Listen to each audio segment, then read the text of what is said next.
أعوذ بالله من الشيطان الرجيم بسم الله الرحمن الرحيم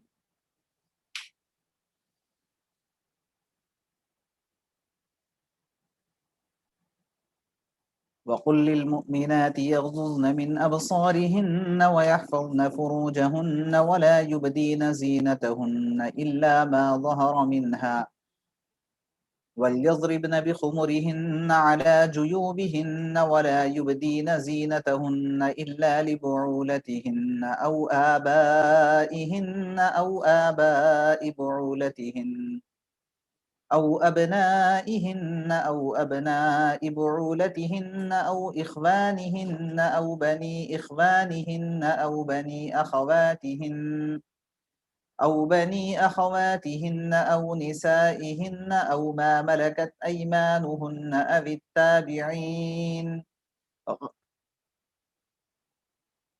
التابعين غير أولي الإربة من الرجال أو الطفل الذين لم يظهروا على عورات النساء ولا يضربن بأرجلهن ليعلم ما يخفين من زينتهن وتوبوا إلى الله جميعا أيها المؤمنون لعلكم تفلحون صدق اللہ العظیم۔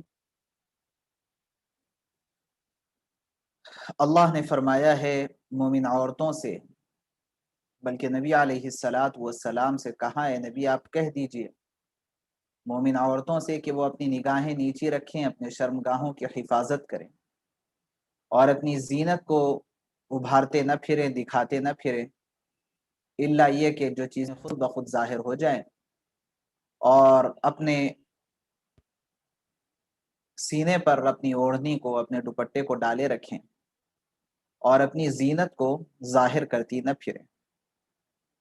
الا لبعولتہن، یہاں سے چند محرم مردوں کا ذکر اللہ نے کیا ہے کہ ان کے سامنے عورت کو نکلنا جائز ہے، یعنی عورت کے پردے کے دو حصے ہوتے ہیں۔ ایک وہ حصہ ہے جس کا تعلق غیر محرم سے ہے کہ غیر محرم کے سامنے عورت کے لیے مکمل پردہ ضروری ہے، حتیٰ کہ چہرے کا پردہ بھی ضروری، بال بھی چھپائے رکھنا ضروری، فتنے کا اندیشہ ہو تو اپنے ہاتھ اور پیر کو بھی ڈھانپے رکھنا ضروری، فتنے کا اندیشہ ہو تو اپنی آواز بھی پست رکھنا ضروری ہے، بلکہ آواز نہ کرنا ضروری ہے۔ ایک وہ حصہ ہے جو محرم سے متعلق ہے کہ محرم کے سامنے عورت اپنا سر تو کھول سکتی ہے، چہرے سے پردہ ہٹا سکتی ہے، ہاتھ کی ہتھیلیاں اور پیروں کے پنجے، اس کے ساتھ ساتھ وضو کرنے کا موقع ہے تو اپنے آستین کوہنیوں تک بھی اٹھا سکتی ہے، تو اس میں کوئی حرج کی بات نہیں ہے، اپنے محرم سے وہ بات بھی کر سکتی ہے۔ تو محرم کون لوگ ہیں؟ جن کے سامنے اعضائے زینت کو ظاہر کرنے میں کوئی ممانعت نہیں ہے، کوئی قباحت نہیں، وہ لسٹ اللہ نے یہاں پر بیان فرمائی ہے۔ اس میں سب سے پہلی شخصیت تو جناب شوہر کی ہے۔ بعول شوہر کو کہتے ہیں، بعولہ۔ تو شوہر کے لیے عورت کے جسم کا کوئی پردہ نہیں، لیکن بہتر یہ ہے، مستحب ہے کہ اعضائے مخصوصہ پر نہ شوہر کو نگاہ ڈالنی چاہیے عورت کے، اور نہ عورت کو شوہر کے اعضائے مخصوصہ پر نگاہ ڈالنی چاہیے، دیکھنا نہیں چاہیے۔ حضرت عائشہ صدیقہ رضی اللہ عنہا کی روایت ہے، فرماتی ہیں کہ کبھی بھی میں نے رسول اللہ صلی اللہ علیہ وسلم کے اور آپ نے میرے اعضائے مخصوصہ کو نہیں دیکھا، تو یہ ایک حیا کی بات ہے، اور حیا کی بلندی کی بات ہے، اخلاق کی بلندی کی بات ہے، پاکیزگی کی بلندی کی بات ہے۔ یہ مستحب ہے، لیکن اگر کوئی دیکھنا چاہے تو کوئی حرج بھی نہیں۔ تو جہاں تک شوہر کا معاملہ ہے تو شوہر سے عورت کے جسم کا کوئی پردہ نہیں ہے، لیکن ان کے علاوہ جو افراد کو یہاں بیان کیا گیا ہے ان میں عورت کے جسم کا تو پردہ ہے مکمل، البتہ وہی بات کہ چہرہ، سر، ہاتھ اور پنڈلیاں اور پنجے کھلنے میں کوئی حرج کی بات نہیں ہے، اس سے زیادہ نہیں کھل سکتی ہے۔ جیسے باپ ہے، یہاں اللہ نے جمع کا لفظ استعمال فرمایا ہے آبائہم، اب نہیں کہا آبا کہا ہے، تو پتہ چلا کہ باپ بھی اس میں داخل ہے، کہ باپ سے کوئی پردہ نہیں، نانا اور دادا سے کوئی پردہ نہیں، پر نانا پر دادا سے کوئی پردہ نہیں۔ اسی طرح شوہر او آبائی بعولتہم، شوہر کے والد سے بھی کوئی پردہ نہیں، اور شوہر کے آبا و اجداد سے بھی کوئی پردہ نہیں، یعنی شوہر کے نانا اور شوہر کے دادا، شوہر کے پر نانا اور شوہر کے پر دادا، کسی سے کوئی پردہ نہیں ہے۔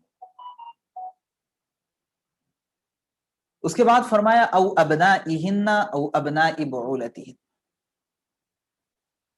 عورت کے اوپر اپنی اولاد سے، اپنے بچوں سے، اپنے لڑکوں سے کوئی پردہ نہیں۔ کوئی پردہ نہیں ہے سے مراد وہی کہ جو ضروری پردہ ہے وہ تو سب سے کرنا ہی ہے، اس کے علاوہ کا پردہ نہیں۔ مطلب یہ کہ عورت اپنے بیٹوں کے سامنے اپنا چہرہ بھی کھول سکتی ہے، اپنا سر بھی کھول سکتی ہے، بال نظر آ جائیں کوئی حرج کی بات نہیں ہے، آواز سے کوئی حرج کی بات نہیں ہے، ہاتھ کوہنیوں تک کھول سکتی ہیں، کوئی حرج کی بات نہیں۔ ایسے ہی ابنائی بعولتہن، شوہر کے بیٹے جو دوسری بیوی سے ہوں، تو شوہر کے وہ بیٹے جو دوسری بیوی سے ہوں، ان بیٹوں کے حوالے سے بھی عورت کے اوپر کوئی پردہ نہیں ہے، وہ بھی اس کے اپنے بیٹوں کے حکم میں ہے، اس لیے ان کے سامنے بھی نکلا جا سکتا ہے، یہ بیٹے بھی محرم میں داخل۔ او اخوانہن او بنی اخوانہن، اخوان یہ اخن کی جمع ہے، بھائیوں کو کہتے ہیں، بھائی سے بہن پر کوئی پردہ نہیں ہے، محرم ہے بھائی۔ اور ایسے ہی بھائی کے لڑکوں سے، یعنی بھتیجے بھتیجیوں سے، پھپھو پر کوئی پردہ نہیں۔ پھپھو اپنے بھتیجوں کے سامنے پھپھو نکل سکتی۔ اور آگے فرماتے ہیں اخوانہن او بنی اخوانہن او بنی اخواتہن، بہن کے جو بیٹے ہیں، یعنی اپنے بھانجوں کے سامنے خالہ آ سکتی ہیں، کوئی پردہ نہیں ہے، محرم ہے خالہ اپنے بھانجوں کے لیے۔ او نسائہن او ما ملکت ایمانہن، یا ان کے علاوہ اور جو عورتیں ہیں، یہ عورتیں بھی آپس میں ایک دوسرے کے سامنے نکل سکتی ہیں، کوئی حرج کی بات نہیں، لیکن اس بات کا خاص خیال رکھنا چاہیے کہ عورت کے جسم کا جتنا حصہ محرم مرد کے سامنے کھولا جا سکتا ہے،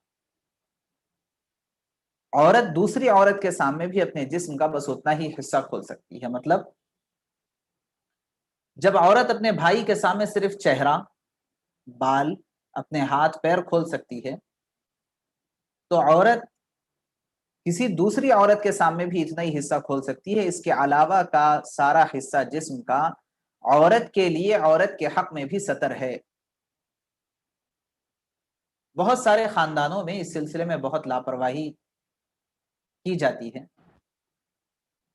کہ بہنیں یہ سمجھتی ہیں کہ ہمارے جسم کے جو دیگر اعضاء ہے وہ دیگر اعضاء کا پردہ نہیں ہے اپنی بہن سے، کیا ضروری ہے وہ بھی بہن یہ بھی بہن، ہم دونوں برابر ہیں۔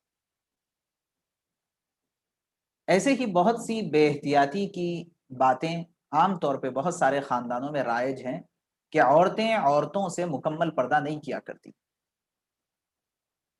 بعض ایسے لباس جو لباس وہ دوسروں کے سامنے پہن کے آ جانے میں حرج محسوس کرتے ہیں اور شرم محسوس کرتے ہیں، ایسے لباس میں عورتیں ایک دوسرے کے سامنے بلا تردد آمنا سامنا کر لیتی ہیں. حرام ہے، ناجائز ہے، اور اس کی وجہ سے بہت سارے اندیشے بھی پیدا ہوتے ہیں، بہت سارے خرابیاں پیدا ہوتی ہیں خاندانوں میں. جس طرح مرد کا جو سطر ہے ناف سے لے کر کے گھٹنے کے نیچے تک، یہ مرد کا سطر ہے.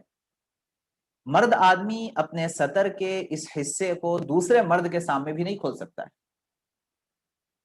حتیٰ کہ اپنا گھٹنے سے بھی کپڑا نہیں ہٹانا چاہیے، اور اپنے ناف کے نیچے کا جو حصہ ہے تو ناف سے بھی کپڑا نہیں ہٹنا چاہیے. جس طرح یہ پورا حصہ مرد کے لیے ضروری ہے کہ وہ دوسرے مرد سے چھپائے رکھے، اور دوسرے مرد کے لیے کسی مرد کے اس حصے کو دیکھنا بالکل بھی جائز نہیں، ایسے ہی عورت کے گلے اور گردن سے لے کر کے پنجوں تک کا جو حصہ ہے یہ دوسری عورتوں کے لیے بھی یہ سطر میں داخل ہے. اس لیے بہت اہتمام کرنا چاہیے اس حصے کے سلسلے میں عورتوں سے چھپانے سے متعلق، کہ اللہ فرماتے ہیں کہ او نسائہن، ان عورتوں کو، عورتوں سے پردہ نہیں ہے، بس پردہ اتنا ہی ہے جتنا دوسرے مردوں سے کرتے ہیں اتنا عورتوں سے بھی انہیں کرنا ضروری ہے. او ما ملکت ایمانہن، یا ان کے ہاتھ جن کے مالک ہو گئے، یعنی یہ عورتوں کی جو باندھیاں ہیں پہلے زمانے میں ہوا کرتی تھی تو باندھیوں سے کوئی پردہ نہیں ہے.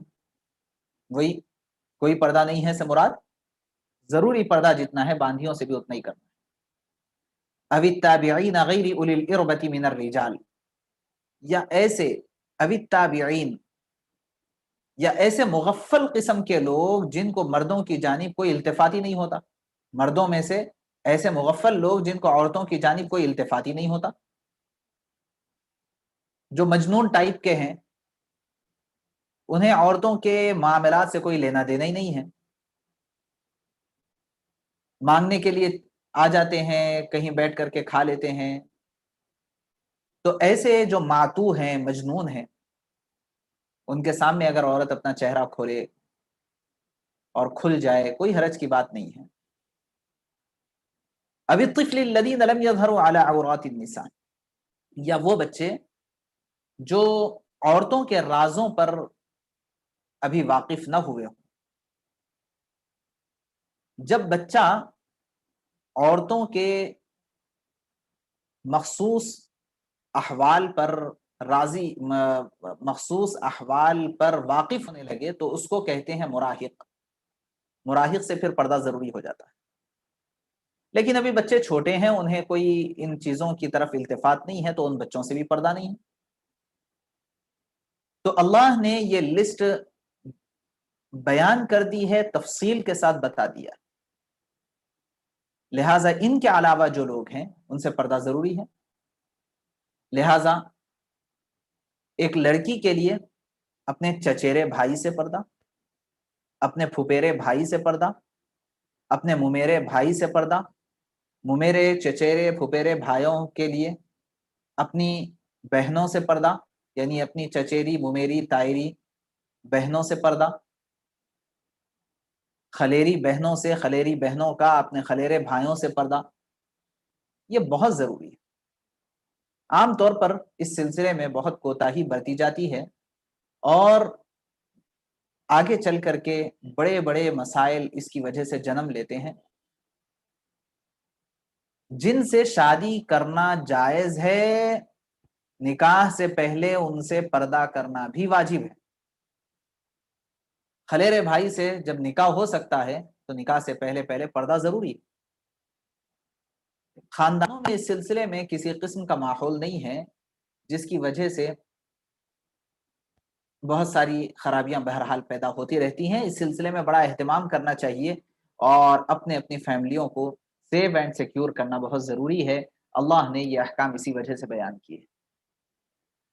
آگے فرمایا وَلَا يَضْرِبْنَ بِأَرْجُلِهِنَّ لِيُعْلَمَ مَا يُخْفِينَ مِنْ زِينَتِهِنَّ، کہ عورتوں کو چاہیے کہ وہ پیر مار کر کے نہ چلیں تاکہ ان کی زینت کے مخفی اعضاء لوگوں کو پتہ چل جائے. بہت آہستہ سے، بہت سنجیدگی کے ساتھ چلنا چاہیے.